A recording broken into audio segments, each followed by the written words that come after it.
muito bem-vindo. A gente Obrigado. vai ter uma oportunidade de se apresentar.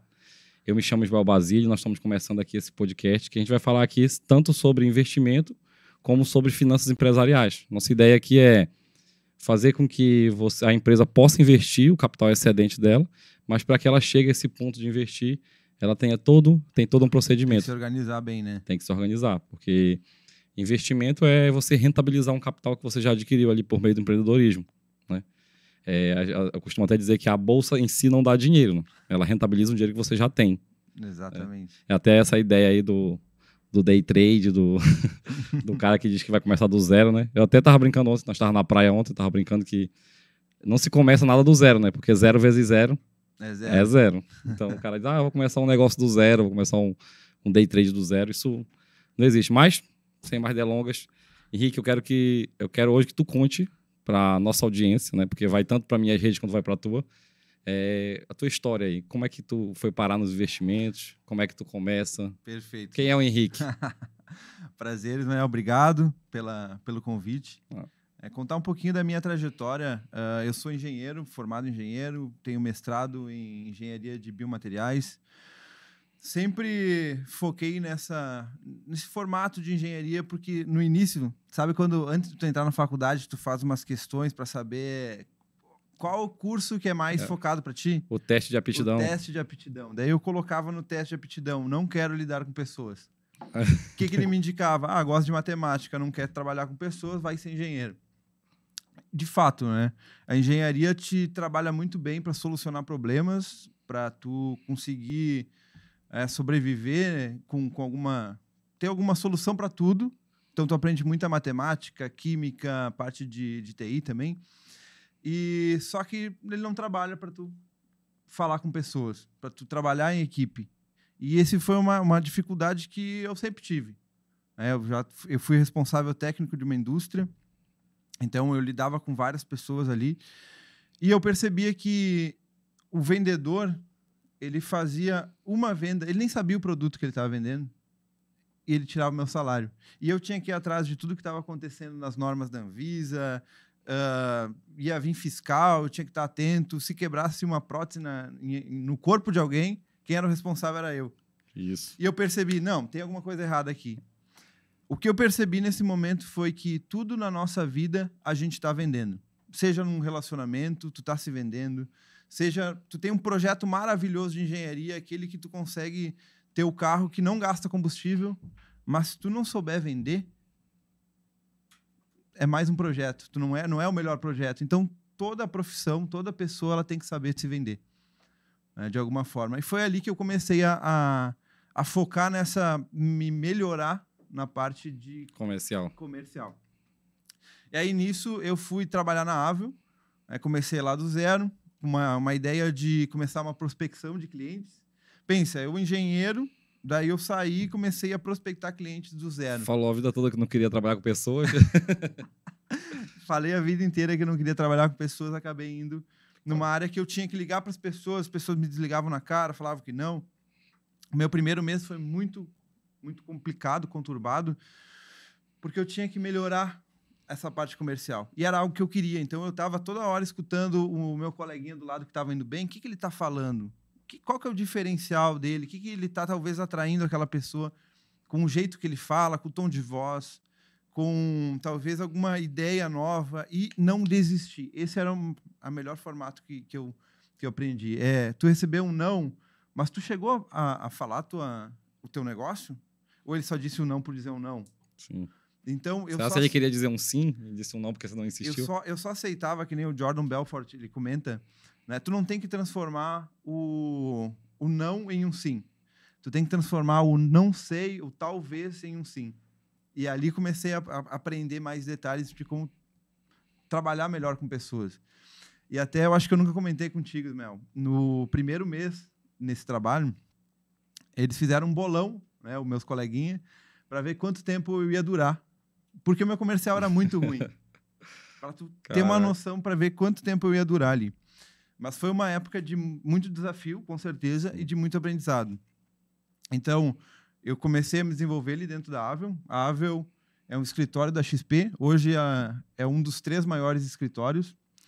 E comecei cada vez passando um desafio por desafio, né, melhorando a parte comercial, melhorando a parte técnica. E hoje eu fui reconhecido como um dos top 100 assessores da XP. Eu estou entre os mais de 14 mil. Então, isso é muito pelo empenho, pela vontade de crescer, pela vontade de querer melhorar e sempre estar querendo entregar algo melhor a mais para os meus clientes. Então, hoje, dentro da Ava, eu virei sócio também da empresa. Então, aquela pessoa lá que não tinha um comercial, mas que tinha muita vontade de crescer, conseguiu chegar nesse ponto. Caraca, é uma história muito boa. E assim, Henrique, o que eu pego é que hoje, atualmente, eu tô falando muito nas minhas redes sociais sobre transição de carreira. E é o que tu fez aí. Exatamente. Tu tinha uma carreira que, por exemplo, tecnicamente, tu estudou para ser um engenheiro, fez um mestrado, fez as suas especializações ali, trabalhou na área para ser um engenheiro. Só que chegou um ponto de ruptura na tua vida que tu, eu tô fazendo um negócio aqui que eu tenho um pouco menos de reconhecimento, muito mais responsabilidade do que, ou seja, o custo-benefício o custo é muito alto, o benefício é muito baixo. Exatamente. Entendeu? E aí o que acontece? Tu fez o quê? Tu fez uma transição de carreira. E muita gente que me segue nas redes sociais, isso aqui eu já quero até usar como exemplo, que é, por exemplo, eu falo sobre transição de carreira. O cara diz, não, mas eu tô numa carreira que eu estudei para me ser um psicólogo. Só que ele ganha, sei lá, um salário de R$2.500, R$3.000. Ah, eu estudei para me ser um advogado, eu estudei para ser um contador, estudei para ser... E ele não... Às vezes ele fica naquela profissão porque ele fez a faculdade para aquela profissão.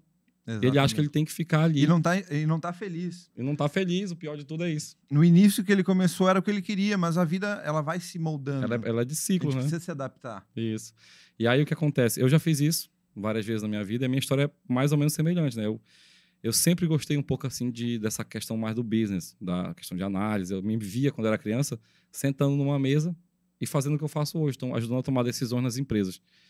E aí eu não sabia que profissão seguir, né? Então eu tive um contato com uma pessoa que ela era contadora, ela explicou mais ou menos como que era a profissão de contador, mas aí também conheci a economia, e aí na época que eu fui fazer faculdade, eu passei na Universidade Pública em Economia, só que quando eu cheguei lá, a questão de grêmio, de política, de coisa estudantil, eu nunca gostei de me envolver com política, eu não me adaptei, não me reconheci dentro da universidade. Uhum.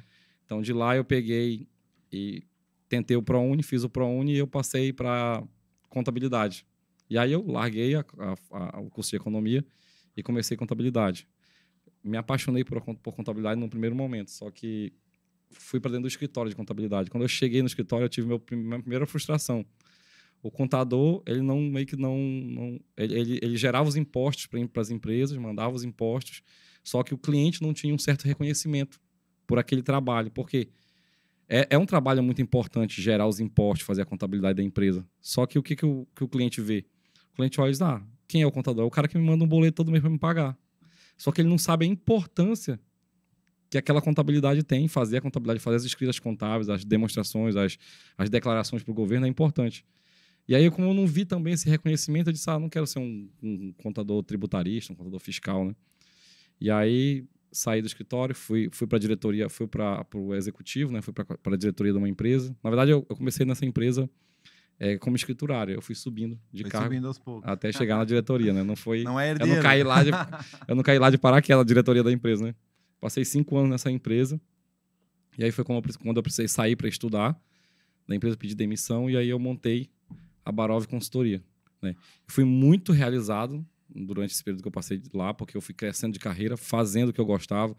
Passei pelo RH, pela diretoria de RH, passei pela questão de... Tu pode falar o nome da empresa? Né? Posso, é o Grupo Leal e Santos, né? Que é o franqueado do Boticário. Né? Inclusive, o seu Antônio e a dona Rosângela, que são amigos até hoje. Né? Estavam no nosso evento lá. Exatamente. Né? E assim, eu tenho muita estima, muito carinho por eles até hoje. Eu sempre digo que o Boticário foi meu primeiro MBA. Meu primeiro MBA foi ali. Seu primeiro case. Foi, porque tu atuar numa empresa e fazer um MBA são coisas diferentes. Né? Às vezes é tipo, eu fiz um MBA em Direito Tributário, tem uma disciplina para aprender a receber fiscalização, para aprender a fazer. Mas quando você recebe um fiscal do Ministério do Trabalho, da Receita Federal, e você está ali, é outro, não tem nada a ver com a teoria, às vezes, é prática. E aí eu fui muito realizado ali, fiz um trabalho, eu gostava do que eu fazia e fui chegando até a diretoria financeira, né, onde eu pude ver essa questão de análise, de demonstrações contábeis. E aí eu disse, cara, é isso que eu quero fazer. E se eu analisar, se eu organizar o fluxo de caixa da empresa, o DRE, se eu organizar métrica de precificação, ensinar o cara a precificar corretamente o produto dele, analisar a curva de ponto de equilíbrio financeiro, margem, tudo isso aí, não tem como o negócio não fluir, não dar certo. Ou não tem como eu chegar e dizer o seguinte, olha, o teu negócio não vai dar certo. Uhum. Porque às vezes é uma coisa boa alguém chegar contigo, antes de tu insistir no negócio, e dizer assim pra ti, e tu tentar insistindo, o negócio não tá dando certo porque ele não dá certo mesmo, Uhum. e tu quebrar lá na frente. Ou alguém dizer agora aqui, Henrique, a hora de parar é agora, esse negócio não dá certo. Tu vai lá na frente, vai quebrar em 1 milhão, em 2 milhões, então quebra aqui em 50 mil, que é mais barato. É mais barato que agora. E aí eu saí dali do Grupo Léo e Santos, saí com essa perspectiva. Vou estudar e vou fazer consultoria. E foi isso, abri a Barov Consultoria. Na Barov eu voltei a ser consultor deles, de CLT, de diretor que eu fui na empresa. Eu voltei a ser um consultor e fui pegando outros clientes na região. Né? E me apaixonei pela consultoria. Então, faço isso há 6 anos. Estou fazendo isso há 6 anos que nós do Pará. Já atendi mais de 30 empresas em todo o oeste do Pará. E tenho vários cases de sucesso. Né? Assim, e é uma coisa assim, que eu me sinto realizado. Não é, tipo assim, não é sobre o dinheiro da consultoria que eu ganho no final. É sobre pegar um negócio de família que às vezes estava passando por situações ruins e era questão de processo, finanças, era questão de ajuste e fazer essa família sorrir de novo. Essa família que, por exemplo, o negócio quando ele é de família, que ele está indo bem, tá todo mundo bem, mas quando ele tá indo mal, começa a ter pequenas brigas. Até olhando o teu trabalho por cima, né, do jeito que eu tive a oportunidade de analisar, eu vejo muito mais como o empresário sabe como é que tá indo a empresa. Se tá indo bem, se tá indo mal, mais ou menos quanto que tá indo por mês. Mas às vezes a gente quer melhorar, aprimorar, ter uma rentabilidade melhor. E o teu processo faz com que ele consiga ver o gap que está acontecendo dentro da própria empresa. E ele conseguir fazer esse ajuste fino, Sim. que eu falo. E, com certeza, alavancar, melhorar, se a empresa estiver indo mal, ver o que está indo mal, e se estiver indo bem, o que daria para apertar aqui, né, para não ter aquele funil de dinheiro saindo embora, fechar ele para melhorar a margem, melhorar o lucro da empresa. O consultor é como um médico, né? Você vai no médico ali e o médico faz uma análise do seu corpo com os exames, pega os seus exames, faz uma análise, ele vai dizer, olha, o que você precisa é exercício físico, boa alimentação, dormir bem, remédio, dormir. E os seus índices estão aqui. O seu hemograma, todos aqueles exames que você faz ali, tá aqui, ó, deu isso aqui, deu colesterol, deu tanto, triglicerídeo deu tanto. Desse mesmo jeito eu vou fazer, vou pegar as demonstrações, vou pegar o fluxo de caixa, balanço, vou fazer um mapa de processo ali e vou começar a medir os indicadores. Esse indicador que não é bom para a tua área, porque você faz 1% de margem líquida, é muito espremida. Uhum. Eu vou pegar referências aqui, eu vou pegar clusters do seu setor. Olha, o seu concorrente aqui, ele faz 5% de margem líquida. Ele está muito melhor do que você, ele tem muito mais margem para errar. O que será que ele está fazendo? O que ele está fazendo diferente? E aí vamos procurar isso. E com esse indicador a gente começa a indicar coisas. E tem uma coisa que eu desenvolvi na minha consultoria que eu falo o seguinte: antes de começar a consultoria, eu faço análise prévia da empresa. E aí eu tenho 4 fases na empresa, que eu tenho a inflamação, tem a infecção, tem o câncer e tem a metástase. Eita, nossa. Cada uma delas, a empresa, em cada fase dessa empresa, ela exige um tratamento diferente. Na inflamação, você toma um anti-inflamatório, você toma até passar. Passou um ibuprofeno básico. Isso, passou a inflamação. Ou seja, são medidas, às vezes, muito simples que eu tomo numa empresa e corrige. São pequenos problemas pontuais que tem ali dentro. Numa infecção, eu tenho que ter um tratamento. É um antibiótico de 8 em 8 horas. Ou seja, eu tenho que tomar um antibiótico até o final, porque senão a bactéria se torna resistente. Então, já é um processo um pouco mais... No câncer, já tem uma quimioterapia para tratar ele. Né? Eu tenho uma quimioterapia, ou seja, um tratamento, é corte. Se tiver que cortar alguém da família, você vai ter que cortar. Você vai ter que conversar com essa pessoa, se é ela que está atrasando. Nós temos que mudar ali é o meu irmão, é meu tio, é meu sobrinho que está aqui nesse setor. E acontece muito, né? E acontece, porque eu pego empresas familiares, né? Tem que conversar, ou seja, tem que cortar na carne. Se for preciso essa pessoa não só mudar de cargo na empresa, mas sair da empresa, isso é um câncer, isso é uma quimioterapia, porque gera um mal-estar. Ou seja, às vezes é demitir um cara que está ali na empresa desde o início, mas que não tem mais aqui não se enquadra mais com as políticas, com a cultura da empresa. Ou seja, às vezes é pegar se alavancar pegando um capital de banco porque você está endividado e os juros são mais altos. Aquela dívida que você tem ali é mais alta que um financiamento que você pode pegar. Então, são medidas... O câncer é uma medida mais austérica que eu tenho que tomar na empresa. É a quimioterapia, para assim dizer. E quando a empresa está na fase da metástase, a única coisa que eu posso dizer é vamos vender a empresa e sair da forma menos dolorosa. Exatamente. Essa empresa não existe. Quando ela está na metástase, os cânceres já se espalhou pelo corpo, né? Ou seja, já se espalhou por toda a empresa. Ela está cheia de vício e não tem mais nada que eu possa fazer. Nem que se você chegasse com muito capital ali, colocasse ali, ou seja, o negócio está falido. Então, o que eu indico na metástase é vamos sentar, vamos avaliar o patrimônio, vamos tentar ver uma transição, vamos passar e vamos tentar sair da forma mais tranquila. Mais suave possível. Mais suave possível. Ou seja, vamos ter o menos de dívida, porque dívida você vai ter. Tem jeito, você já quebrou. Às vezes o cara tá ali, a empresa dele vale 30 milhões, ele já tá devendo 70. Ou seja, se ele vender a empresa, se ele pegar tudo, vender, ele ainda vai ficar com 40 milhões de dívida. Sim. Então, o que acontece é, não procure um consultor quando você já está na fase da infecção para frente. As pessoas deixam... Uma infecção para se tornar um câncer, uma infecção de garganta para se tornar um câncer de garganta, é muito mais rápido. É só aquela bactéria aí se fortalecendo, e ela se torna um câncer. Então, o trabalho do consultor é muito importante, é como o trabalho de um médico mesmo. E até para falar um pouquinho, foi nesse sentido que a gente se conheceu, certo? O Ismael estava lidando com uma empresa que tinha um caixa, né, positivo. Sim. E ele queria melhorar a rentabilidade dessa empresa. Né? O que a gente pode desenvolver para melhorar, para ganhar mais dinheiro? Porque, com certeza, a empresa é onde é que o empresário vai ganhar dinheiro. Não é nos investimentos, é na empresa.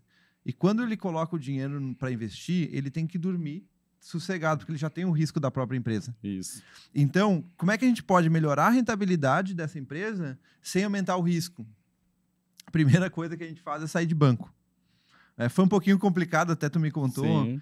que para sair de banco começa a ter aquela ideia que corretora pode quebrar, que pode desaparecer com o dinheiro, nunca mais vai devolver.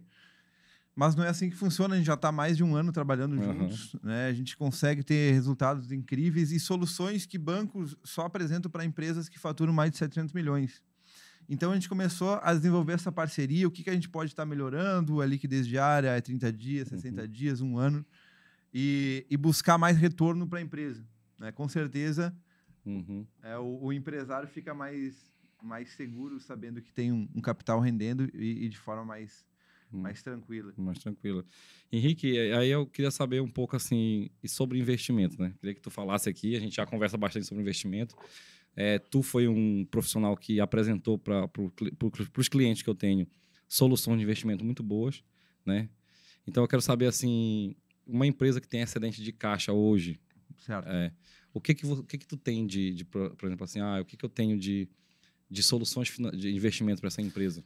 Olha só, Ismael, a gente trabalha bastante, né, investimentos de liquidez diária para a empresa, para que a empresa ela tenha o dinheiro ali na hora que ela precisa, porque às vezes tem empresário que compra do fornecedor à vista, ganha 3% de desconto, então ele tem que ter essa liquidez diária, mas rendendo bem e de forma segura. Sim. O que a gente está desenvolvendo é um fluxo de caixa para essas empresas. Então, se a empresa tiver um consultor que ela consegue entender que eu vou ter um fornecedor que normalmente eu gasto a cada 15 dias, Sim. Eu tenho um outro que é 60 dias. Então, a gente consegue montar um fluxo e a gente sabe que quanto mais tempo investido, mais retorno a gente tem. Quanto mais tempo investido, mais isenção de imposto a gente consegue. Então, montando um fluxo, o empresário vai ter um retorno muito melhor. Então, a gente consegue ter investimentos dentro do mês, chamadas compromissadas, que são isentas de IOF. Então, que tem, dependendo do prazo, consegue entregar até equivalente a uns 220 do CDI. Liquidez diária para mais de 30 dias. E 30, 60 dias a gente consegue fundos de investimentos extremamente seguro, que investe em renda fixa também. E que, enfim, né, não vou falar valores aqui, mas com certeza é um investimento que vai render bem mais do que uma liquidez diária. E o que é engraçado é que alguns clientes, eles têm, né, aqui na nossa região principalmente, eles têm excedente de caixa, só que eles não deixam esse dinheiro ficar no caixa porque que eles fazem? O banco me ofereceu um título de capitalização como investimento, não rendeu nada. O meu dinheiro fica parado lá, não rende nada no banco. E o que ele faz? Eu vou investir em imóvel. Comprar um imóvel, comprar um terreno. Comprar um terreno. Então, o que acontece? Quando você vai para a corretora, você passa a jogar no outro campeonato. Eu sempre digo isso. Você sai de jogar da série C do campeonato, que é no banco, você vai já para a série B. Dependendo do patrimônio que você tem, você pode ir para a série A. Que seria offshore. Que seria offshore já. E aí, o que acontece? Você saindo da série C, da série D ali, indo para a série B, você já tem uma rentabilidade, ou seja, você começa a comprar onde os bancos compram. Eu sempre digo isso. Então, o que acontece? Você começa a ver ali um fundo que não foi apresentado. Tem a questão, por exemplo, de que tem um fundo bom aqui no mercado e que quando ele começa a operar no banco, o banco ele faz um fundo para operar nesse fundo e te vende o fundo dele. ADM, taxa de administração em cima de taxa de administração. E aí o que acontece? Se tem esse monte de intermediário, todos eles têm que ganhar uma pontinha no meio. E quando chega em você, tá menor. Então, o que acontece? Muitas empresas têm esse fluxo de caixa, só que por não ter acesso a esse investimento, sei lá, eles investem em imóvel. Imóvel tem suas vantagens, tem suas desvantagens, né? Porque imóvel não tem liquidez. Eu comprei um imóvel, em 4 anos ele rendeu para mim 100%. Tá? Isso seria 25% ao ano. Só que, cara, para pensar, quanto que você investiu nesse imóvel? Você teve que investir, porque você tem que fazer manutenção, dependendo do imóvel, você tem que pagar segurança para não deixar invadirem, você tem que fazer uma série de investimentos no decorrer desse tempo. E se você não calcula esse desembolso financeiro, você não tem como metrificar o custo. Digamos que no decorrer se no decorrer desses 4 anos, esses 100% que esse imóvel rendeu, você gastou ali, sei lá, uma média de 30% de custo, você só tem 70%. Se a inflação nesse período aí vamos dizer que deu uma média, a inflação deu uma média, digamos, deu 24% nesses 4 anos, que é uma inflação baixa, se a gente considerar, são 6% ao ano, você tem menos 25, 30 menos 20, com 24, na verdade, você vai ficar com 50 e poucos por cento de rentabilidade. 60%, 70% em 4 anos é pouco, se a gente for analisar. É pouquíssimo, porque hoje nós temos pré-fixado aí a 14%. Você consegue pré-fixar um dia de 4 anos aí, 14% enfim. Juros compostos. É isso. E aí o que acontece? E esse investimento aí, ele é liquidez em ativo. Findou o prazo, resgata na conta. O imóvel, não. Eu quero vender um imóvel em 4 anos. Se você chegar lá e no final de 4 anos você quiser vender esse imóvel, você pode vender ele muito barato. Porque... Dependendo como é que o Opa. Siri. Dependendo como é que tá a estrutura familiar, precisa do dinheiro rápido. Sim. E num terreno tu não consegue vender por um tempo hábil, a não ser que tu baixe o preço. Isso. Então já era teu lucro. Essa que é a questão do imóvel. Se você não tem interesse de vender o imóvel, você vende pelo preço que você quiser. Você não precisa. Mas, por exemplo, eu lembro disso que foi o Kaiser falando no podcast. Ele falou o seguinte, olha, eu ganhei o meu primeiro milhão e eu botei na cabeça, eu tenho que ter imóvel, tem que ter imóvel, tem que ter imóvel, tem que ter imóvel. E ele foi comprando imóvel, foi comprando imóvel, foi comprando imóvel. Chegou um dia que ele precisou de 100 mil reais para fazer uma cirurgia, ele tinha 15 milhões em imóvel e não tinha 100 mil reais. Certo? E pode acontecer de ser 100 mil reais, mas pode acontecer de ser 1 milhão. Que tem procedimentos cirúrgicos, procedimentos hoje que custam mais de 1 milhão de reais. Né? O tratamento do Paulo Gustavo custava 30 mil reais por dia lá no...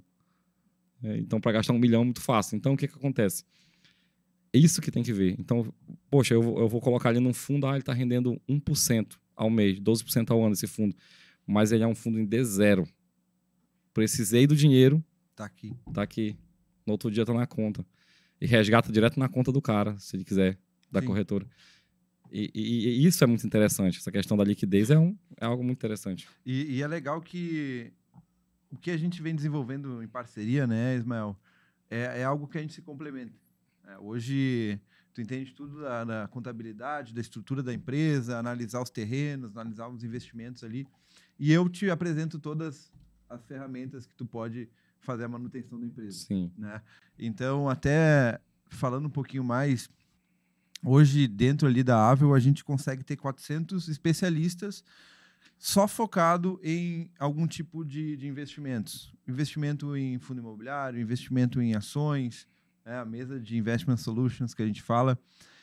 Tem a parte também de investimentos internacionais que a gente pode falar um pouquinho. A ideia de offshore, o próprio empresário levar os investimentos para uma empresa lá fora, investindo em dólar em qualquer lugar do mundo. Num paraíso fiscal.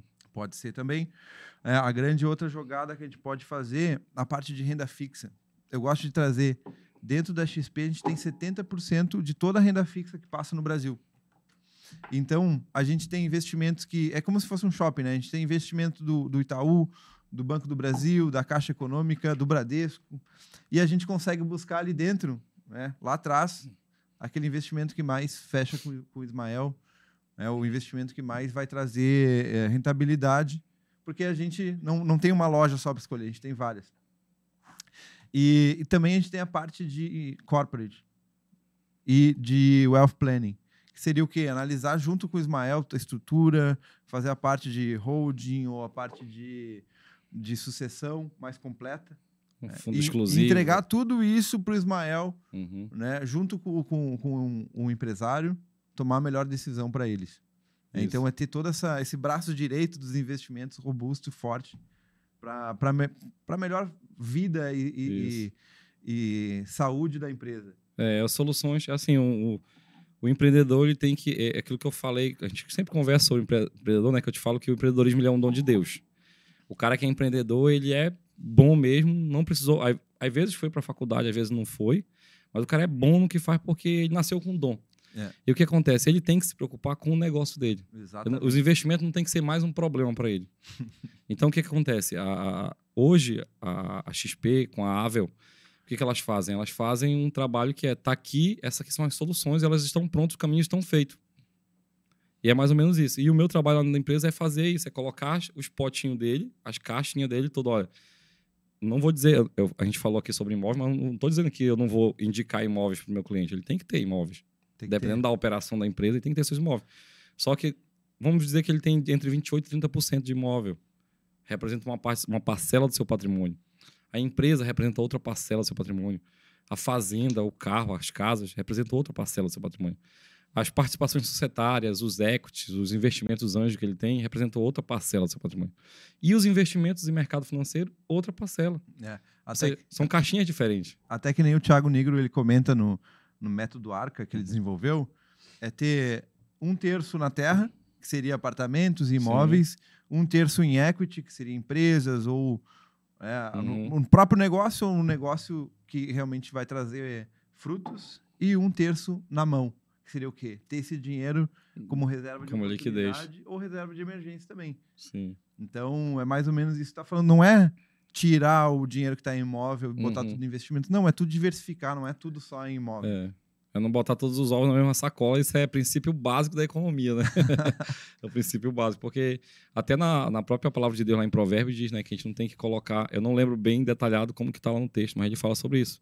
Não colocar tudo na mesma lavoura, porque pode vir uma grande fome, pode vir uma estiagem, e aí aquela lavoura morrer era só tudo que eu tinha. Então, eu tenho que colocar em lavouras diferentes, em campos diferentes. Exatamente. Né? Então, ou seja, é um princípio milenar. Né? Já se fazia isso e a gente não inventou a roda. Né? A gente está fazendo aqui o quê? Está fazendo diversificação normal. E aí a gente diversifica, e quando a gente fala de diversificação, a diversificação ela vai no fundo de tudo. Por exemplo, uma empresa. Eu tenho uma empresa aqui, só que dentro da empresa eu tenho 1000 itens. Eu estou diversificando, eu não vendo só um item. Eu vou lá para os investimentos, eu tenho 10 milhões em investimento, mas eu não tenho tudo só numa ação da Petrobras. Eu vou comprar 10 milhões só numa ação da Petrobras. Subiu, oba, caiu, triste. Não, eu chego ali, eu tenho 10 milhões, eu vou colocar ali 20% em renda variável, 30% em inflação, tanto em reserva de liquidez imediata, e eu vou diversificando. Os 20% que eu coloquei ali em renda variável, eu tenho 10 papéis diferentes, 10 empresas, 10 setores diferentes. De valor? Isso, de valor. Ou seja, a renda variável ela tem chance de cair? Tem muita chance. Só que de cair todas as empresas, dar colapso todas as empresas ao mesmo tempo, é difícil. Só se você tiver uma mão muito ruim, né? Se tiver uma mão muito ruim aí. Mas se você analisa ali os balanços, pode ser, a Petrobras está passando por um mau momento agora, mas outras empresas estão crescendo. Outras empresas e outros segmentos. Você não investiu tudo no setor de petróleo. Quando eu falo que eu pego 20% do seu patrimônio de 10 milhões, eu estou pegando 2 milhões. Quando eu falo que eu vou investir em 10 empresas diferentes, eu provavelmente tinha 200 mil só na Petrobras. Ou seja, 200 mil de 10 milhões é uma fatia bem pequena. Aí eu tenho outras empresas que possam estar compensando. Então, diversificar, que é uma forma de segurança muito boa, a diversificação, ela é em tudo. Nos imóveis, eu tenho apartamento, eu tenho galpão, eu tenho terreno para construção, tenho fazenda.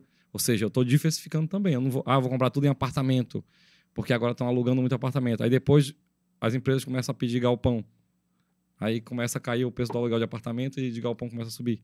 Ou seja, eu tenho que diversificar em tudo. Porque uma empresa que tem só um item, ela tende a quebrar. Esses dias eu fui numa empresa de um cara e deu vontade de falar. Ele tem só um item em vários SKU, né? Uhum. Ele tem um item lá que ele faz. Eu não vou falar, senão vão saber qual é a empresa. Mas ele tem assim, ele tem o P, ele tem o M e tem o G. Mas é o mesmo produto que ele vende. Ele só vende em 3 SKU diferentes.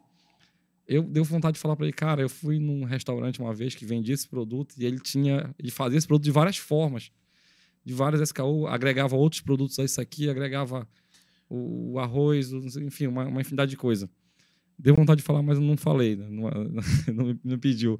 Mas é muito fácil uma empresa dessa quebrar. Eu vi um artigo que falava de uma empresa que estava competindo com molho de tomate ragu. Uhum. Não sei se tu conhece lá nos Estados Unidos. Daí eles fizeram uma pesquisa de mercado. O que a gente pode fazer para melhorar? Porque todo mundo fazia molho de tomate. Um botava um pouquinho mais de um produto para dar um gostinho, sal. Mas o que a gente poderia estar oferecendo mais para entrar nesse mercado? Tinha 3 modelos de ragu no mercado. E eles queriam entrar, criaram o molho de tomate picado, com tomates de verdade picado. Uhum. Porque eles foram lá, perguntaram para o público o que ele gostaria de ter. E não era só o molho de tomate.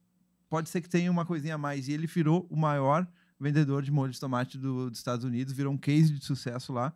E agora tem mais de 56 tipos de molho de tomate. Então, tu consegue desenvolver um produto para vários setores, né? Só diversificando ali dentro. Inovando dentro do produto, né? Dentro do mesmo produto. Dentro do mesmo produto. Mas, Henrique, já pulando essa parte de investimento, assim, hoje, tu é um cara de sucesso dentro do que tu fez, né? Tu tá entre os top 100 da XP e é a maior corretora do Brasil hoje, né? Tem uma dica que tu dá pra galera que quer, tô aqui, não tô feliz, me formei para isso. E o enfim, desde o cara querer fazer essa transição até o que ele deve fazer para... Perfeito. Primeiro tu tem que, Ismael, visualizar a pessoa que tu quer ser, aonde é que tu quer chegar. Perfeito. Tu tem que ter isso na tua mente e começar a agir como se tu fosse essa pessoa. Tu começar a falar como se fosse essa pessoa. Se tu tem uma rotina que não combina com essa pessoa, tu muda, tu altera. E tu vai ver que a poucos tu vai chegando a ser aquela pessoa de verdade. Então, primeiro tu tem que ter um objetivo. Porque se tu não tiver um objetivo, né, qualquer coisa serve. É verdade. Né? E aí, às vezes, qualquer coisa é pouco demais, né? Exatamente. Tem que ter um objetivo, um caminho. E batalhar bastante. Então, eu percebo que se tu tem um objetivo, tu não pode delegar isso para outra pessoa fazer. É um caminho solitário. Tu tem que baixar a cabeça, trabalhar e acreditar que naquela semente vai surgir algo muito importante para ti. E batalhar. Botar a cabeça para baixo de trabalhar e tu vai chegar lá. Tu tem que acreditar em ti mesmo, né? Naquela imagem que tu teve. O sucesso é um caminho solitário, então. Os sonhos, né? São um caminho. Ou você faz por você. Ninguém vai pegar e vai... agora eu vou buscar o sonho do Ismael. Não. Tu tem que buscar o teu sonho. Isso. Muita verdade. E meu pai diz também que não tem uma dificuldade que resista ao trabalho duro, né? Exatamente. Não existe dificuldade que resista. O talento vence... Não, o trabalho duro vence o talento. Pode ser... Eu vi bastante isso lá dentro da onde eu trabalho, que chega muitas pessoas com talento, muitas pessoas com uma facilidade de encantar o cliente, de conseguir se comunicar, mas elas, às vezes, se ela não tem como é que eu vou dizer assim, um roteiro, um beabá, como é que eu vou chegar lá, ela acaba sempre achando que vai indo muito bem, porque ela tem talento. Só que ela tem que ter, como é que é, uma organização. Se tu tiver uma organização e muita vontade, tu vence o talento. Sim. E às vezes tem uma questão também na nova geração, né, que tá aí, é que eles não querem construir uma carreira tijolo por tijolo. Eles querem um muro Querem feito. começar lá de cima. Você Lá lembra de no cima. início a gente conversou? Isso. Ah, o Ismael virou diretor da empresa. Não, mas não foi assim. Foi. Na verdade, Como é que foi? se eu falar pra galera o que vai acontecer, a galera vai dizer, pô, já chegou como diretor. Ah, que barbado, né? Hoje eu posso ir direto pra direção de uma empresa. Eu tenho convite, em média eu recebo uns 3, 4 convites pra ir pra direção de empresas aqui locais. Só que o que acontece? Eu tenho uma história. Eu já tenho experiência, eu tenho... Como disse um amigo meu, ele pegou meu currículo e disse, tu tem mais MBA que a FGV. Já. Ou seja, eu estou no meu 5º MBA. Enfim, eu tenho uma trajetória ali que eu já construí de resultado. Não só de parte teórica, não só de ir para a universidade, para o banco, mas de resultado mesmo. Sim. E sei como fazer numa empresa. Então, às vezes, eu sou convidado para sentar num conselho, agora eu estou em 3 conselhos, no 3º conselho, para sentar ali uma vez a 4 vezes por ano, sentar e votar e receber por isso. Não ter. Mas isso é uma história que eu construí. Foi tijolo por tijolo. Né? Minha história não foi assim. São 10 anos estudando, trabalhando. E tu imaginava, sair da faculdade, sou contador, agora eu vou dominar todas as empresas, vou faturar 50 mil por mês? Não, eu sempre tive assim, o pé muito no chão, né? E como eu estagiei dentro do escritório de contabilidade, eu já sabia das dificuldades. Sabia que, por exemplo, eu tinha colegas que disseram, não, eu vou sair daqui, eu não vou trabalhar para ninguém, eu vou abrir meu próprio escritório.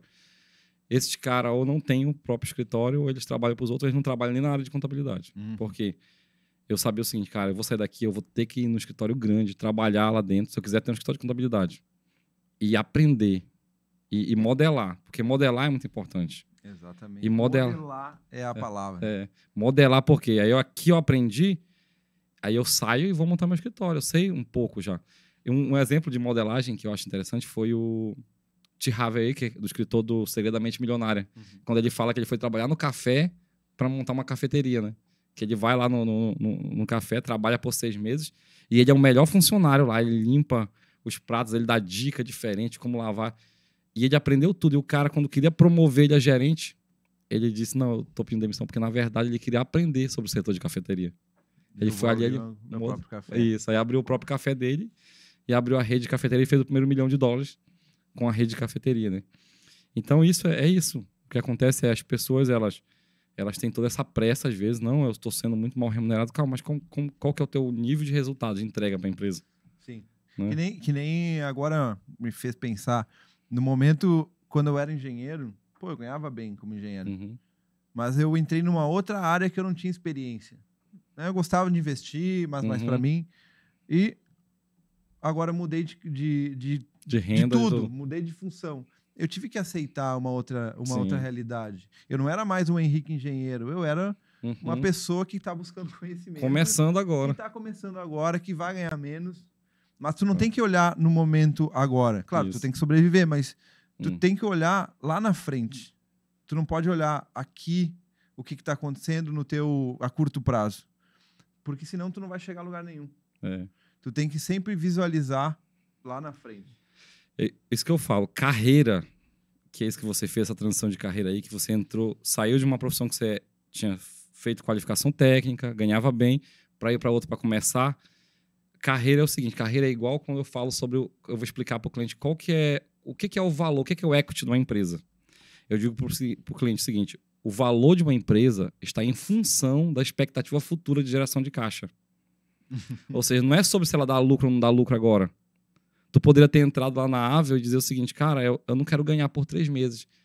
Se tu tivesse perspectiva de eu vou ganhar muito aqui, porque eu sei fazer, eu sei captar, eu vou captar e eu vou ganhar.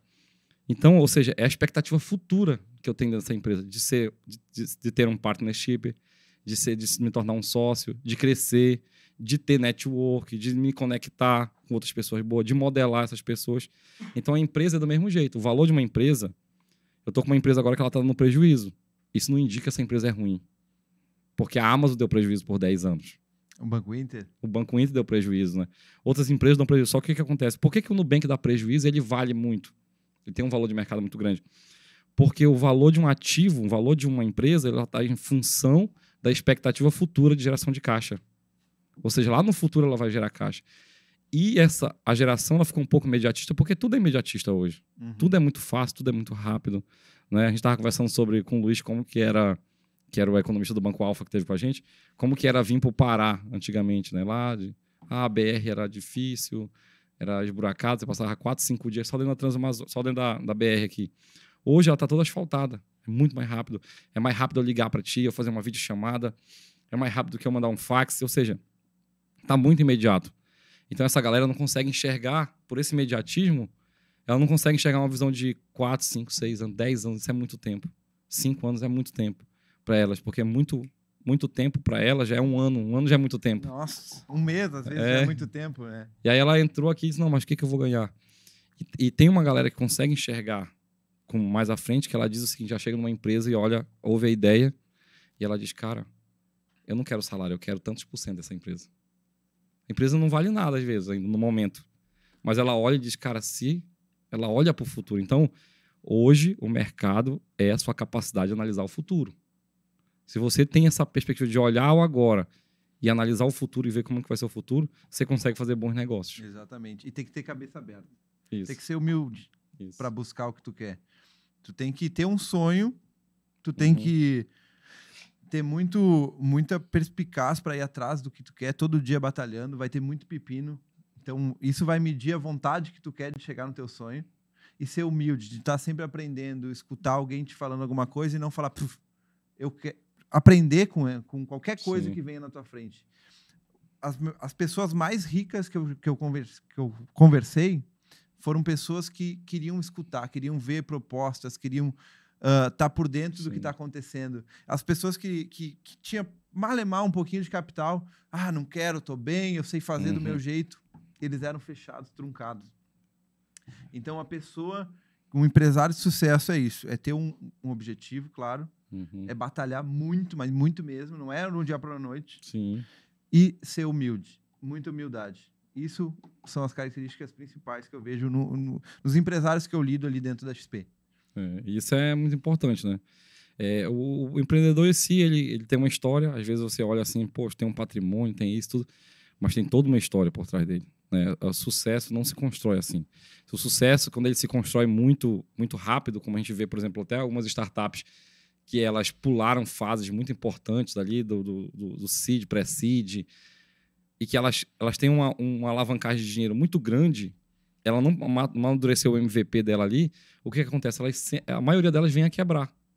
Poucas, porque mesmo a startup, que é um negócio rápido, uma empresa rápida, ela tem que passar muito bem pelas suas fases. Pela ideação, pela atração, ou seja, ela tem que passar por todas essas fases e se consolidando em cada uma delas. Até chegar ali na fase que ela vai receber um aporte maior de capital, ela já tem um produto já bem definido, bem robusto. Até falo assim para alguns clientes que é o seguinte, eles falam assim, cara, eu estou com um problema sério de venda aqui na minha empresa. E não sei o quê, eu preciso vender mais. E eu vou lá e o problema dele não é de venda. E se ele vender mais, ele vai ter problema. Se ele vender mais, ele vai continuar não entregando. Ou seja, ele já vende, só o que acontece? Ele está tendo um problema ali porque ele não entrega com qualidade, ele não entrega no momento acordado. E se ele tiver um volume muito alto de venda, se a gente fizer um trabalho de marketing ali que tiver um volume muito alto de venda, ele vai ter problema. Ele não vai conseguir entregar. Então, nem sempre lucrar mais por lucrar mais é a solução. Vender mais por vender mais é a solução do negócio. Às vezes eu vou estruturar aqui dentro, eu vou fazer meu dever de casa para receber esse cliente. Quando ele vier, eu vou atender com qualidade, ele vai fidelizar. Até porque um cliente fidelizado é mais barato do que conquistar um cliente novo. Um cliente novo ele sempre sai mais caro, né? O custo de aquisição desse cliente é mais caro. Até eu tive a oportunidade de participar de uma conversa com o Shukong, que ele é o head lá de fundos alternativos da XP, de Private Equity, e ele comentou uma empresa que ele comprou há um tempo atrás, chamada Botoclinic. Normalmente eles faziam o Botox, era R$ 1.200 para aplicação, e durava em torno de 3 meses. E aí ele percebeu, 1.200 vezes 4, que seria um ano, daria 4.800. Vou fazer o seguinte, vou criar um cartão que a pessoa, todo mês ela paga R$200. Sim. E aí ele fidelizou essa pessoa. Vai ganhar um pouquinho menos? Vai, mas ele fidelizou ela. Sim. E esse é o grande... Ele sempre vai ter aquele cliente lá. Sim, e o mais interessante disso aí é antecipação de receita. Ele antecipa a receita sem fazer um dispêndio financeiro do produto. Por exemplo, eu quero fazer uma aplicação de Botox no final do ano. Aí eu parcelo, 4.000, eu parcelo em 12 vezes. Aí eu vou antecipando. Quando eu chego lá, esse cara já pode ter investido esse caixa, pode ter feito alguma coisa com essa antecipação. E ele ganhou. Ele ganhou, ou seja, mas o produto pode estar mais caro, mas ele também teve um giro aqui dentro do negócio dele. Potinho de ouro cresceu, ele pôde fazer ampliar. Isso. Pôde comprar mais uma loja num shopping, por exemplo. É. E uma outra coisa que me lembrei agora, que os grandes empresários, quando tu vai ver um processo de negociação, eles perguntam, tá, quanto que eu vou ganhar? Será que faz sentido para mim? E tem outros empresários, né, ou pessoas que perguntam assim, tá, e quanto tu vai ganhar? Não faz sentido tu se importar o quanto que o Ismael tá ganhando. Tem que ver quanto que tá bom para ti. Sim. Ter essa mente aberta. Ah, não, mas o Ismael tá ganhando tanto, eu podia ganhar mais o pedaço dele. Não. Todo mundo tem que ganhar para poder crescer. Sim. Não é só tu aqui. E quando você está preocupado com a rentabilidade que o outro vai ganhar, você não está preocupado consigo mesmo. Exatamente. Na verdade, as pessoas de sucesso que eu conheço, elas estão preocupadas em ganhar, mas elas estão preocupadas também que você ganhe. Exatamente. Cara, é o seguinte, esse cara aqui tá trazendo boas soluções para mim. Não é interessante ele não ganhar uma coisa boa. Porque depois ele não vai mais trazer nada. Ele não vai trazer. É isso que as pessoas têm que entender. E, cara, o mercado é o seguinte, o capitalismo não é uma relação de perda e ganho. É uma relação de ganha-ganho. O capitalismo é uma evolução natural do comércio, né, que possibilitou um pouco da diminuição da pobreza do mundo. Ou seja, um mundo que eu falo, não é questão só humanitária, mas o mundo ele gira mais riqueza por causa dessa evolução natural do comércio, né? E ela não é assim, tipo, para eu ganhar, o Henrique precisa perder. Não é. A gente vai construindo riqueza, o mundo vai ficando mais rico. Exatamente. E aí o que acontece?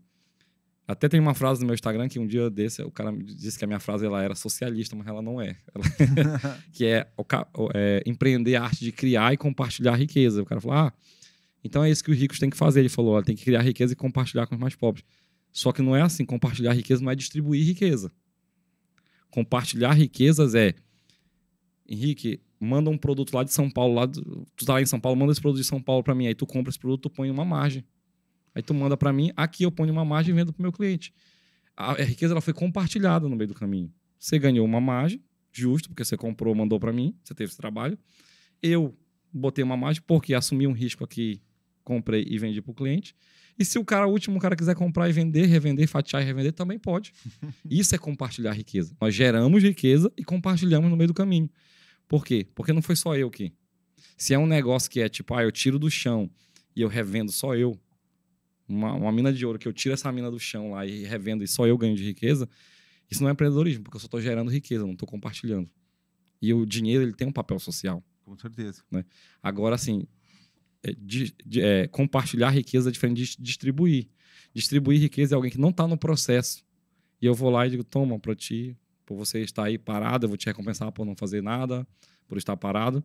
E aí eu começo a compartilhar, a distribuir. Isso é distribuir riqueza. Quem faz isso é o Estado, porque ele não gera riqueza. O Estado não gera, né? Então, como ele não gera, ele distribui. Nós não, o empreendedorismo, ele cria e compartilha a riqueza. Os meus sócios têm que ser, todos os sócios que eu tenho que compartilhar a riqueza com eles. Eu tenho que olhar assim, tipo, eu não posso ganhar sozinho aqui, o meu sócio não ganhar, porque senão ele vai sair do jogo. E é interessante esse cara, às vezes ele é um cara da minha confiança, é um cara que é bom, né? Não posso deixar. Então eu tenho que compartilhar a riqueza com eles também, né? Na proporção do seu mérito, na proporção do seu risco, do seu mérito. Meritocráticas Isso. Tão fadados ao sucesso. E até um outro detalhe que eu queria conversar contigo, que a gente vem desenvolvendo bastante, a ideia de offshore, né, Sim. Ismael? Hoje a gente vê que tem bastante empresários que estão um pouco preocupados com a situação do governo e a grande ideia é diversificar de novo o patrimônio. Né? Não botar tudo, os ovinhos Sim. Brasil, todos Sim. os ovinhos. Não, diversificar um pouquinho. Isso. E aí quando a gente fala de diversificação, entra isso também. Diversificar em países. Em países, em moedas diferentes. Ou seja, a gente falou de diversificar aqui dentro do Brasil, né? Imóveis, aí empresa, investimentos, tudo.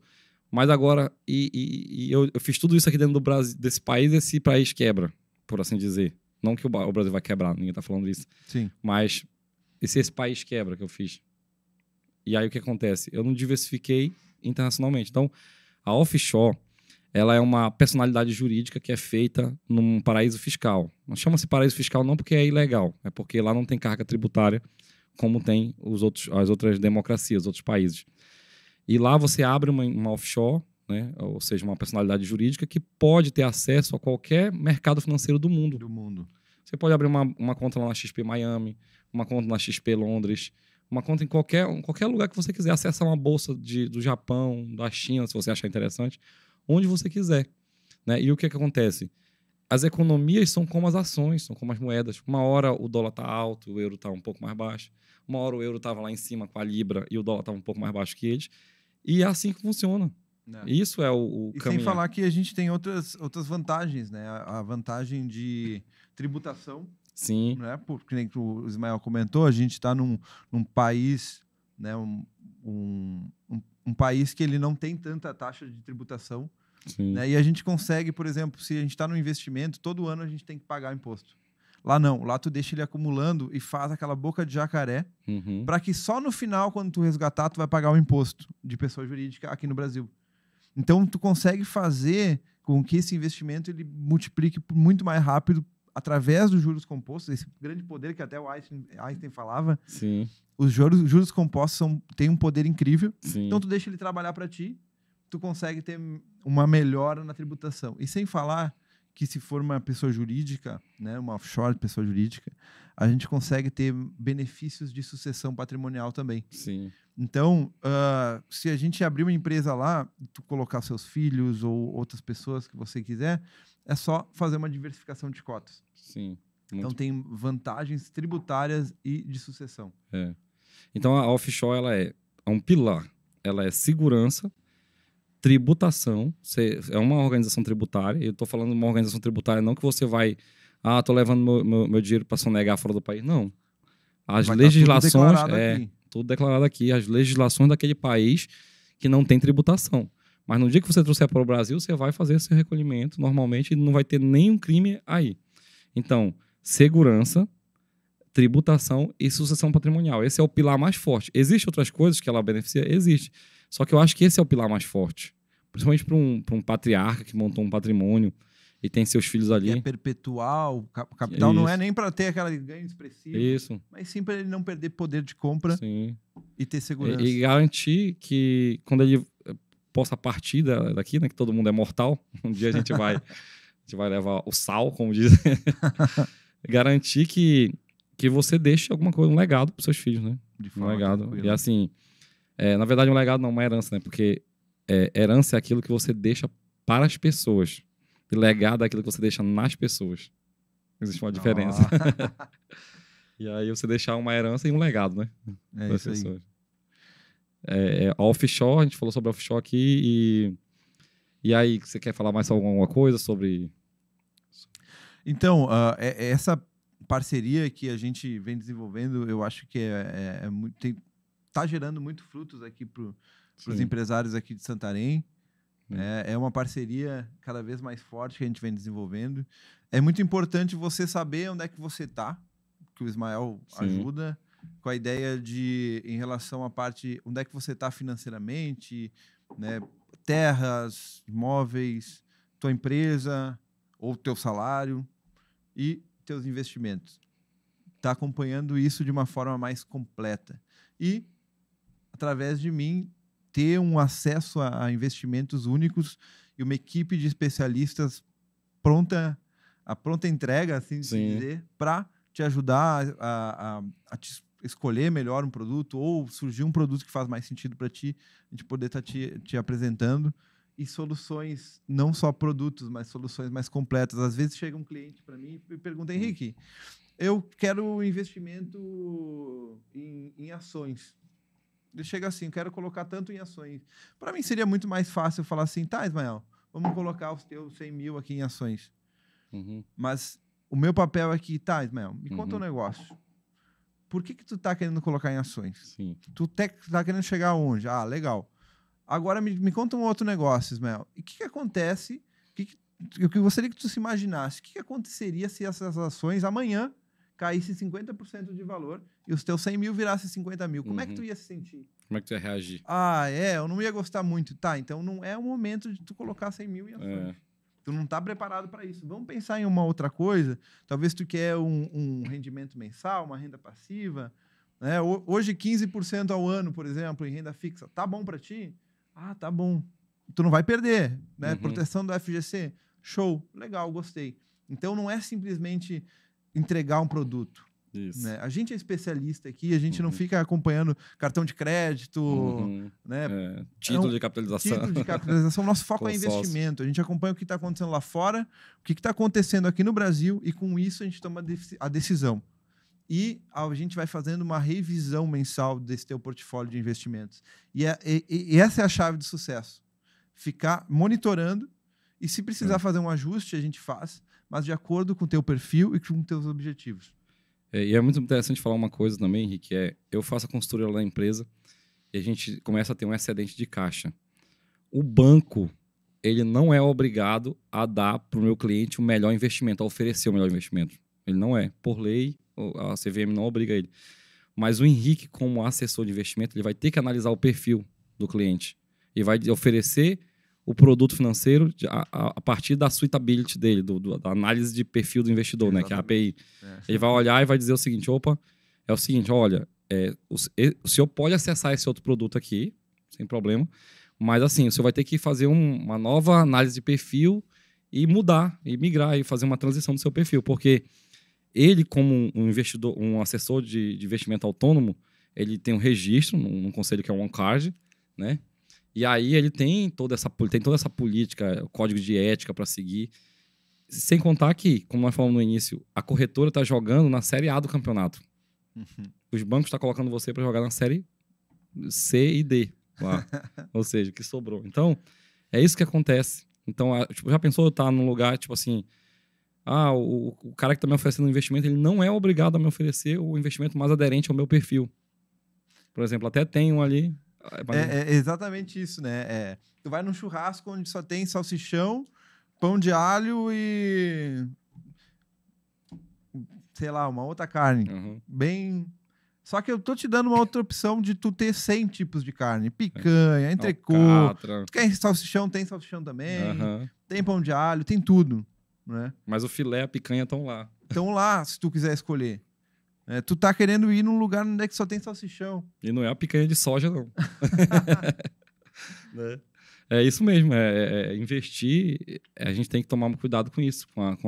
Cara, será se realmente é o maior investimento? Então, o nosso trabalho é um trabalho assim que dá certo, porque eu trabalho dentro da empresa, né? Fico ali organizando, agilizando para que a empresa tenha esse fluxo de caixa e no momento certo da empresa, no amadurecimento certo, a gente investir e dizer mais ou menos, olha, esse capital aqui ele pode ir para um prazo maior. Esse aqui não, esse aqui pode ser... Então, Henrique, o que tu tem? Porque quem vai fazer a indicação do investimento, quem vai fazer a análise do investimento ali ou indicar para a gente é o assessor de investimento. Né? Ele vai fazer essa indicação e aí a gente vai ter só as métricas dentro da empresa, do que é para curto, do que é para longo, enfim... e também o assessor também vai ajudar nisso. Vai dizer, olha... Você lembra aquela vez que teve... Foi em fevereiro desse ano, né? Uhum. Teve um investimento que apareceu para alguns assessores, para alguns escritórios. Sim. Apareceu lá, tinha 50 vagas, uma debenture para profissional AAA. Uhum. Tem que cuidar o rating, hein? Às vezes a gente está pegando por taxa e o rating é muito baixo. Que o rating, para quem não sabe, é uma classificação de risco que as agências fazem dos investimentos. Vai pegar 20% ao ano, mas a empresa está quebrada. Aí complica. É melhor tu ganhar 15% de forma mais tranquila. Mas legal, surgiu essa debênture de AAA, rating maravilhoso, tinha 52 vagas. Falei, Ismael, olha só, vê se... tem algum empresário que possa fazer sentido esse tipo de investimento, né? Investidor profissional, acima de 10 milhões, dito e feito. A gente conseguiu esse lote exclusivo, que era a vaga 48 de 52. É algo totalmente tailor-made. A gente vai lá, Ismael, fui ali atrás e peguei aquele investimento para ti. Não é aquela coisa que está na plataforma lá, aqui, 1, 2, 3, não. É um investimento que, na verdade, você nem tem acesso pelo aplicativo. Só através do assessor. Só através do assessor. Então, um assessor que tem que estar atento. É isso. Ao perfil do cliente, conhecer seu cliente e tal. Que é um trabalho, sem dúvida, um trabalho excepcional, um trabalho muito importante, né? Exatamente. Fazer isso daí. Esse foi um case bem interessante. E... que você diz mais sobre investimento? A nossa grande ideia aqui é realmente estar por todos os lados protegido, por todos os lados bem munido de informação e de especialistas ali para estar te acrescentando alguma coisa nos teus investimentos. E não tem nenhum custo tu ter esse tipo de assessoria dentro da XP. Isso é maravilhoso, né? Assim, aí o que acontece é... tudo isso aí começa desde a base, né? Poxa, a empresa tá ali com...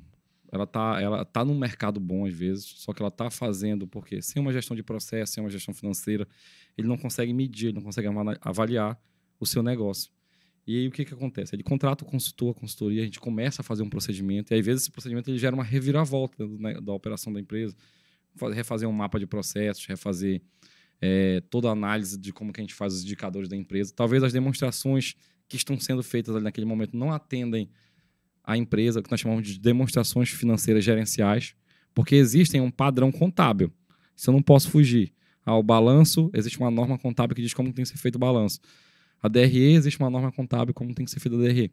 Só que, de forma gerencial, eu posso fazer uma demonstração só para fim de atender o meu sócio que tem mais aderência com o negócio dele. Até porque um único modelo de demonstração financeira, contábil, que atende o governo, não seria possível atender todas as empresas. Porque tem indicador, por exemplo, que eu vou medir dentro de um franqueado do Boticário, que eu não vou medir dentro de um distribuidor da BRF. Porque são coisas diferentes. Um é alimento, outro é... Ou seja, um tem vida útil grande, outro tem vida útil menor. Então, tudo isso a gente tem que fazer. Então, o procedimento começa com essa consultoria, né, de melhorar os indicadores dentro da empresa. Fizemos esse processo, fizemos essa análise, né, e às vezes é um negócio que é tão fácil de ter acesso, é um negócio tão simples de ter acesso, porque você pode começar com uma análise prévia do seu negócio. E o que acontece? Na minha análise prévia, eu já entrego para o cliente e digo assim, olha, o que você precisa fazer na sua empresa é isso. Você pode contratar a Barol, você pode não contratar. Para mim não tem problema. Eu entrego, está aqui a análise prévia. Você pagou pela análise prévia, eu te entrego. E aí ele viu, bom, eu tenho um setor financeiro amadurecido, tenho gente boa, vamos fazer nós mesmos. Ele pode fazer. Só que se ele quiser fazer isso acompanhado de uma consultoria, que também talvez dê mais celeridade, mais segurança, não estou dizendo que ele não vai conseguir fazer, porque tem muitas empresas que conseguem. Eu já fiz trabalho para empresas que foi só análise prévia, saí de lá, deixei, com 6 meses eles me chamaram e o negócio estava fluindo.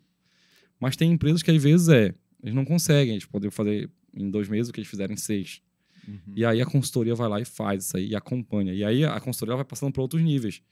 Eu cheguei aqui numa empresa, ela está toda desorganizada, não tem caixa, não tem lucro. A gente começa a organizar, no final do ano, não tem dívida, temos caixa. Nós vamos para outro nível. Vamos melhorar agora o teu caixa. O que acontece? Esse dinheiro não pode ficar parado aqui. Vamos deixar esse dinheiro trabalhar para ti. Isso. Vamos começar a fazer uma renda passivazinha ali, trazendo ali só... E uma outra coisa que eu venho acompanhando é muitos empresários, eles acham que eles sabem fazer tudo muito bem. E eu não estou dizendo que eles não saibam, mas um empresário que vai crescer muito mais é um empresário que sabe delegar. Sim, exatamente. Até Jesus Cristo delegou. Por que o empresário ele acha que tudo ele pode fazer? Eu tenho certeza que se tu pegar um empresário, eu vou analisar o balanço, vou saber qual que é o melhor investimento. Daí tem que reformar o banheiro, trocar o azulejo. O empresário vai lá, porque ele sabe tudo muito bem. Pode ser que sim, mas tu tem que saber delegar e focar na tua empresa, focar no teu negócio. Esse é um outro dom. Saber delegar. Saber delegar e saber o jeito de falar com os funcionários. É aquilo que um dos nossos convidados ali falou, né? Tipo, você quer vender o que você vende? Ótimo, você vende, eu tenho que falar com você. Mas quando você quer saber sobre investimento, quando você quer saber sobre consultoria, você tem que consultar quem também sabe, né? Exatamente. E aí tem gente que faz o que faz muito bem. O empreendedor, às vezes, ele tá ali, ele ama o que ele faz muito bem. Uma outra oportunidade, eu apresentei dois empresários para fazer um acordo, né? Eu fiz um serviço de lobby, por assim dizer, né? Juntei eles para... Um empresário que constrói me pediu, poxa, tu tem como me apresentar aquele empresário que é teu cliente, porque eu tenho uma proposta para fazer para ele? Tenho, fiz, juntei os dois. E aí eu tava falando para ele, olha, eu tava conversando com esse empresário que pediu, e ele tava explicando sobre construção civil. Cara, esse cara me passou uma segurança tão grande de construção civil que eu disse, cara, quando eu for construir qualquer coisa, eu vou construir com ele. Porque eu vou construir uma casa, Eu vou me dar mal. Os pedreiros, se o pedreiro disser que é um mês, eu acredito. Se ele disser que é um ano, eu acredito também. Que eu não... Mas até tu pode ir atrás, estudar. Uhum. Mas pra quê? Se teu foco é outro. Exatamente, a consultoria. Tu vai querer dar tiro pra tudo que é lado, tu não vai dar nenhum tiro bem feito. Aí o cara me passou tanta segurança, disse, não, a obra tem que ser feita desse jeito. Aí eu perguntava uma coisa pra ele, não, isso aqui não dá certo, porque se eu fizer isso aqui eu vou ter um custo alto, eu não vou conseguir. O cara tinha experiência que eu fiquei assim, cara, construção. Deixa pra ele, eu vou focar aqui nos investimentos do senhor. Construção, ou seja, um negócio que eu posso melhorar indicador ali, mas o cara, no que ele faz bem. Então eu disse, olha, poucas pessoas me passaram tanta segurança no que fazem quanto o senhor. O senhor me passou uma segurança incrível. Bom, Henrique, nós falamos aqui sobre investimento, contamos um pouco da nossa trajetória. História de vida. Falamos sobre transição de carreira, né? Para quem quer fazer transição de carreira. Eu já fiz isso 3 vezes, estou para a 4ª, agora eu estou começando eu estou meio que engatinhando em palestrar, né? Estou palestrando ali. Isso aí. Já fui convidado para alguns eventos. É mais uma transição de carreira, né? Porque eu sou consultor hoje, né? Já trabalhei, fui vendedor, consultor de venda, né? Numa empresa grande também, que é a Martins, lá de Uberlândia. De lá eu fui auxiliar de escritório, trabalhei no executivo, fui diretor de empresa, fui contador, sou contador na verdade, né? Porque eu tenho formação, mas não tenho escritório, por assim dizer, mas trabalhei no escritório de contabilidade. Fui para a universidade, dei aula, gosto de dar aula, quero voltar, pretendo voltar algum dia. E agora estou consultor e agora também quero palestrar, né? Estou arriscando palestrar. É um crânio. E aí a gente vai fazendo essa transição. Então, assim, falamos sobre transição de carreira, falamos sobre investimento, falamos sobre consultoria, sobre caixa.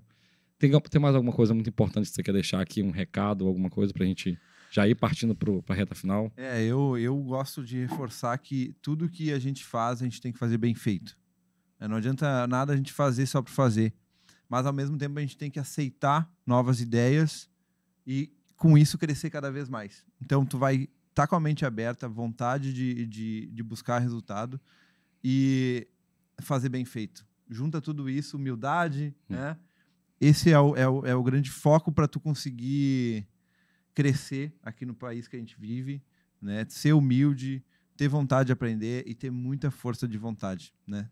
E ter o objetivo claro. Para e pensa essa noite, realmente, tu sabe onde é que tu quer chegar? Isso é interessante. E aí, depois que tu definir isso, vai construindo o teu caminho e às vezes tu não vai começar lá em cima. Às vezes tu vai começar lá embaixo. E tá tudo bem, só tem que ter o teu objetivo claro na tua mente, que aos poucos tu vai subindo e vai chegar onde é que tu quer. Henrique, talvez eu tô numa vida estável, tô ganhando bem, mas eu queria estar em outro patamar, eu queria estar melhorando, eu queria fazer uma outra coisa. E por que tu não faz? É porque daí eu não sei muito bem o que vai acontecer, o mundo é imprevisto. E sempre vai ser, mas tu tem que dar o teu pontapé inicial, se é aquilo que tu quer. E busca aquilo que tu tá querendo, porque senão tu vai chegar no final da tua vida e tu vai estar triste porque tu não fez o que tu queria ter feito. Sim. E aí é complicado, né? Você viver a vida e não ser feliz, né? Porque nós temos uma edição limitada aqui. Sabe aquela coisa que, se eu tivesse feito aquilo, essa é a pior sensação. Essa é a pior sensação que a gente pode ter. Cara, é uma coisa que eu falo para as pessoas. As pessoas dizem, por que eu devo fazer? O que eu não devo fazer? Eu devo ir para isso, que isso aqui dá dinheiro, essa área. Eu disse, cara, você tem que ser feliz. Você tem que fazer o que você gosta. Você tem que saber isso que tu falou. Tem que ganhar dinheiro também, né? Óbvio, tem que ganhar dinheiro. Mas, assim, tu tem mais chance ganhando dinheiro numa coisa que tu gosta do que no que tu não gosta. Exatamente. Aí o que acontece? Eu tenho amigos que, por exemplo, ganham um salário bom, só que eles vivem numa área que eles não gostam. O que eles fazem? Eles se endividam para suprir aquilo. Eu tava falando isso para um cara esses dias. Ele falou, porque eu vou fazer para o mercado financeiro uma área que ele não gosta. Porque o mercado, se você gosta, você gosta. Mas se você não gosta, você não gosta. Ele gosta de música. Eu disse para ele, cara, você tem muito mais chance de lançar uma música e estourar do que você se dar bem no mercado financeiro. Exatamente. Você estourar uma música, vai $1 milhão. Por quê? Porque é um negócio que você gosta. A música é um negócio que você gosta. Então, assim, você tem que fazer uma coisa que você gosta, óbvio. Eu vou fazer uma coisa que eu gosto, que também não tem nenhuma perspectiva, enfim. Você tem que fazer aquele ikigai, né? Que o pessoal fala que é o que eu gosto, o que eu amo, o que o mundo precisa. Tem que ter tudo isso aí também, não é só o que eu gosto, satisfazer meu próprio prazer, mas o que eu faço, o que eu gosto não satisfaz. Exatamente. Tu tem que gostar da onde tu chegou, mas também tem que aproveitar o caminho. Sim. Aproveitar a caminhada. Não adianta só tu chegar lá e tu não aproveitar o caminho, né? O que tu prefere, Ismael? Tu prefere ter $1 bilhão com 80 anos ou 100 mil reais agora? 100 mil reais agora.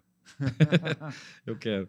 Porque, tipo, $1 bilhão com 80 anos, até o dia desse a gente conversou sobre isso, mas 1 bilhão, você não consegue fazer muita coisa mais, né? Exatamente. O cara fala. Então, tipo assim, visão de longo prazo não é bobice de longo prazo. Porque o que eu falo é o seguinte, se eu continuar poupando R$1.500 por mês, daqui 5, 6 anos, 10 anos eu vou ter 1 milhão. Tudo bem. Ótimo, você pode fazer isso. Agora, se eu continuar poupando o que eu tô poupando, com 80 anos eu vou ter 1 milhão. Você não vai conseguir aproveitar mais. Então, tem uma hora que, tipo assim, cara, eu não tenho inveja de um investidor que, eu fiquei bilionário aos 80, 60. Muito legal, ótimo, parabéns. Mas, poxa, tem que curtir essa caminhada aqui. Tu gostou de chegar lá e Uhum. a tua trajetória? Não, eu fiquei... Pô, não valeu a pena. daí não vale a pena. Mas também não é só viver a vida gastando. Dissolutamente, né? Exatamente. Você viver igual o Hakuna Matata lá do Timão e Pumba do Rei Leão, né? Tem que aproveitar o caminho, então eu vou ficar gastando aqui, vou comprar uma Ferrari. Não. Tu tem que fazer o meio termo. Sim. E não é só extremo que Mas tem que viver. Tem que ir lá na praia no domingo, no Alter do Chão, tomar uma... de vez em quando, com moderação, né? Moderação. Ou seja, dentro do seu limite, você faz um programinha ali, mas assim, tem que aproveitar, sabe? Agora, assim, eu acho que até uma dica que eu falo, porque eu falo muito sobre finanças pessoais também, e é uma dica que eu deixo para quem ganha uma média de 2.500 para baixo. Invista em conhecimento. Não é o seu momento de ir para o mercado financeiro. Não é para ganhar dinheiro rápido. Isso. E sim para deixar de gastar mais. Isso. E gastar menos, no caso. E aos poucos ir melhorando. Tu não vai ficar milionário. A gente vê quanta gente que faz aposta, faz... Porra. Vou fazer o day trade, eu vou apostar em não sei o que, em clube e tal. E não existe isso aí. É mais fácil. Enfim, você tem que ter uma mão muito boa para... Mas, assim, se você ganha menos de R$2.500, entre 2.500 e menos, um salário, invista em conhecimento. Talvez não seja o momento de você tirar um aporte. Faça uma reserva de emergência, obviamente, porque emergências acontecem. Mas invista em conhecimento, porque a única forma de você dobrar a sua renda, triplicar a sua renda no curto prazo, no médio prazo, por assim dizer, porque conhecimento também leva um tempo, é investindo em conhecimento. As pessoas pagam. Nós vivemos na era do conhecimento. Na velha economia, a valorização do capital. Na nova economia, a valorização do conhecimento. E quando eu falo conhecimento, eu não estou nem falando do conhecimento acadêmico, tradicional, reconhecido pelo MEC. Eu estou dizendo de um conhecimento que você tem, que você investiu ali, que é secular. As empresas não estão muito ligadas mais com a questão da diplomacia, qual que é o diploma que você tem, qual que é... Tanto que, por exemplo, se a gente fosse ligar por diploma, o Henrique seria um cara bom para ir para uma empresa automobilística, mas não seria um cara excelente para ir para uma corretora de investimentos. Exatamente. Mas os caras estavam ligados com uma coisa chamada que é habilidades e competência. Eles viram nele a habilidade, se eu treinar esse cara, se esse cara tirar o OneCard, se esse cara, ele vai ser bom aqui. Então, o currículo dele... Até a gente estava falando, naquele passeio que a gente deu ontem, sobre uma pessoa que ela tem uma família ótima, que fica pagando curso, Harvard. E aí ele chega numa entrevista de emprego, a gente, normal, estudou um pouquinho, chega lá, qual que é a nossa vantagem em relação a ele? A fome de crescer, a fome de buscar resultado. E aí eu tava falando acho que era com o Gabriel que tava com a gente. Sim. Daí ele falou assim, Henrique, se eu tiver numa entrevista, eu vou dizer pra pessoa, o que tu tem para agregar nessa empresa? Tu tem que buscar uma ideia única. E não só, eu tenho Harvard. Ele falou assim, Henrique, eu consigo vender uma casa pegando fogo. Pô, isso traz uma energia pro empresário, né? É buscar esse fora da curva. Isso enche os olhos da empresa, porque a empresa quer vender. Né? Toda empresa quer vender. Se você não vende, uma coisa que eu vi...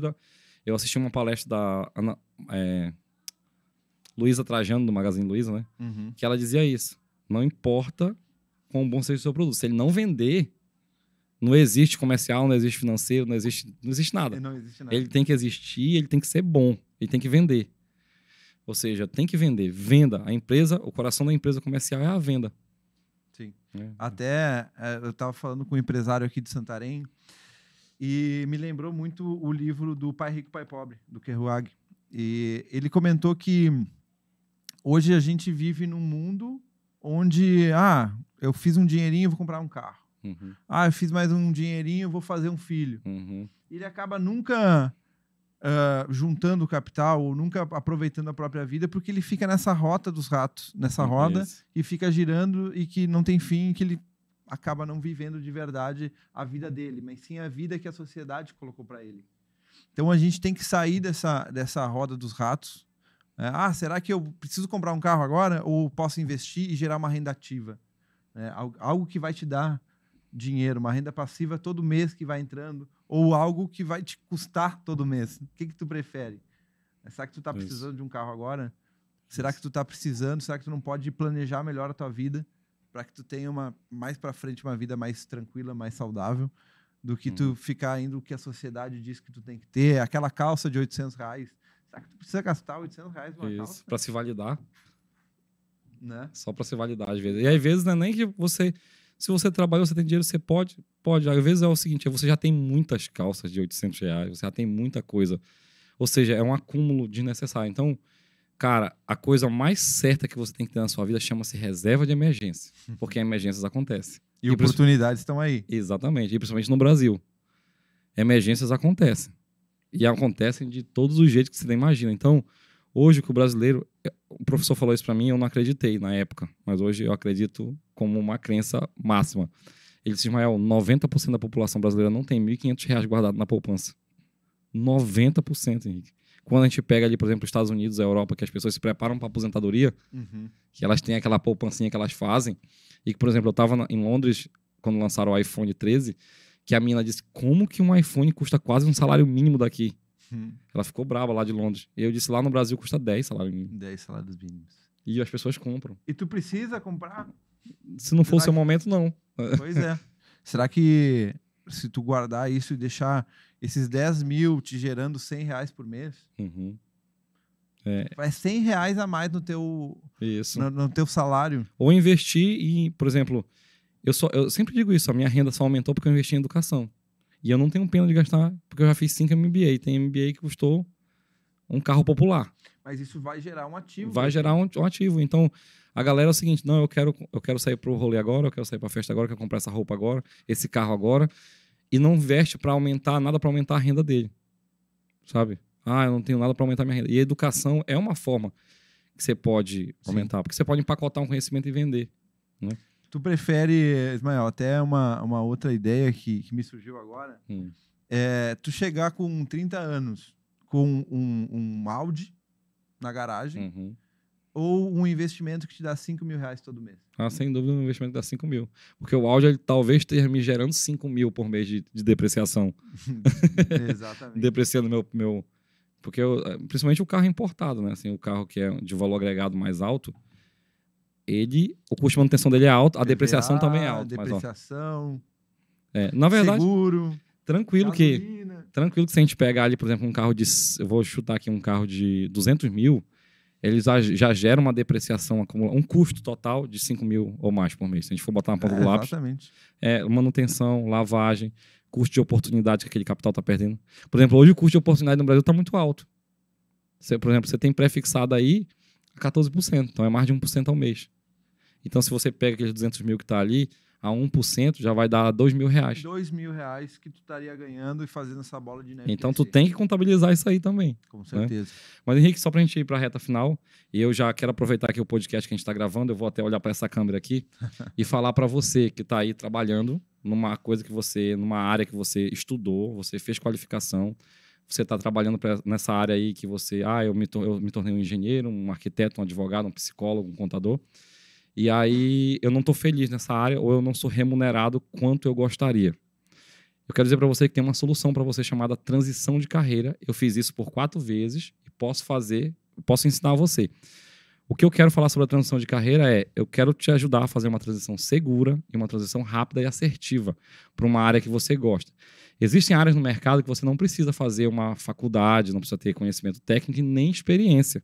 São áreas que são muito promissoras, que têm uma grande demanda, uma grande oferta de mão de obra, uma pequena demanda. E você pode fazer essa transição.